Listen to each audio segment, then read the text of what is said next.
Hey everybody, my name is Mars, and we're going to talk about this video. This is a short 2-minute video, and it's showing me on a turret on my own throne. I was able to gain a lot of points by just messing around with my own throne and not giving up a lot of troops. But I want to take this rally. This rally had a lot of cavalry in it, and I had a lot of infantry in my turret. So I'm going to show you guys what happened and how cavalry actually beat infantry, and that's pretty huge. Now, I'm going to break this down afterwards, but what we're going to do is we're going to look at it.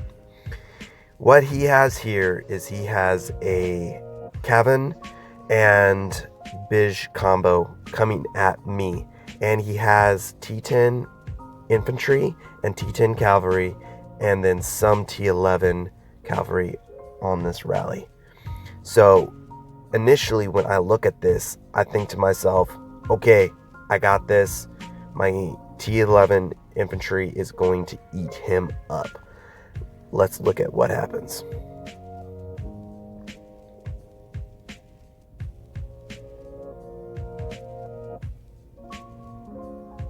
My troops get sent back. I lost. I look at it, and we're looking at about a 3 million power differential loss. I'm like, what the heck is going on? Well, what really killed me on this one is Bij. He got his troops into that spiritual form, and he was able to just batter my troops before I was able to defend myself. So as you can see here, he just ate my troops up. Now this is really good news for cavalry players. Alright, let's break this battle down. So, what we're looking at here is a cavalry player beating an infantry player when the stats actually are in my favor. So if we compare the infantry stats with his cavalry stats, my infantry stats are better than his cavalry stats.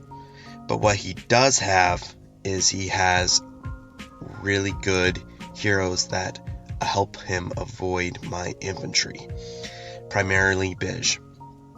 Bij has this spiritual possession, and spiritual possession allows you to go into a spiritual form and have a chance of 54% with the 120 level 120 Bij. You have a essentially 55% chance of dodging incoming attacks from melee troops. So that means any troop with range 1. So that's cavalry, that's infantry, that's, rams. All of those are range 1 troops. So what he has done here is he's avoided all of my infantry and cavalry on multiple occasions and done mass amount of damage while I'm not able to fight back. So that is a really great way to beat an infantry player. What I would be interested to see is how Jansen and Gideon would have done with this. I think they would have done a lot better, but this should be really good news for cavalry players, because cavalry, there is a counter to infantry, and that is through Bij.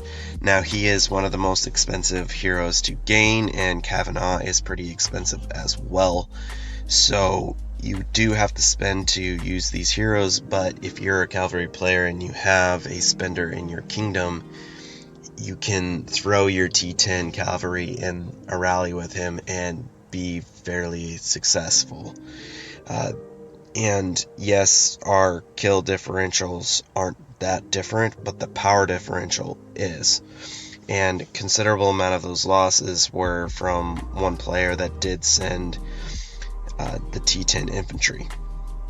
So that player took a good chunk of losses, and then everybody shared in the losses pretty well. And you can see here they killed off a really good share of T11.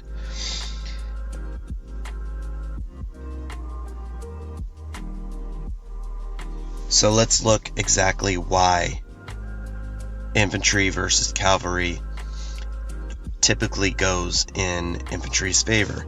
It's mostly due to this ability, penetration. Deal an extra 12% damage to cavalry. So already you're dealing extra damage straight off the bat to cavalry.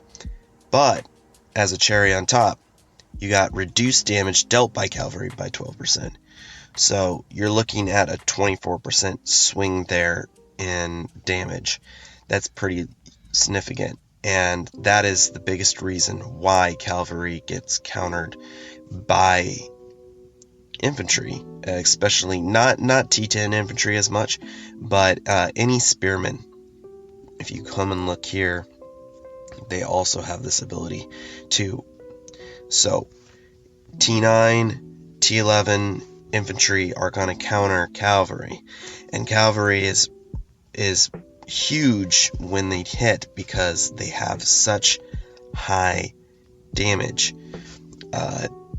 They have charge, which allows them to hit enemies in the rear guard. That means from the behind of the formation, so they hit the ranged troops. And they have the 210 attack. So when they hit, especially when they charge, they do mass amount of damage. And that's negated by having spearmen, because spearmen are able to counteract them when they don't charge. And it's typically a massacre. Well, I'm going to wrap this one up. I want to just focus that Bij is a very, very good hero. He's going to allow you to use lots of other troops other than infantry. Our meta is still pretty significantly infantry, and he allows other troop types to be more successful and allow you to utilize those troop types. I'm going to be putting out new videos really soon. Hopefully I can find the time to put those out sooner than later. The next one I really want to get done is tips on how to optimize your score during the KvK war with the new point system. So hopefully you guys can look forward to that, and I'll get that out before KvK. Well guys, thank you guys for watching. Do me a favor and throw a like on there if you thought that it was a pretty good video. Leave me a comment if you liked it, or if you found some information useful, or if there was something that I missed. Thank you guys, and I'll catch you guys on the next one.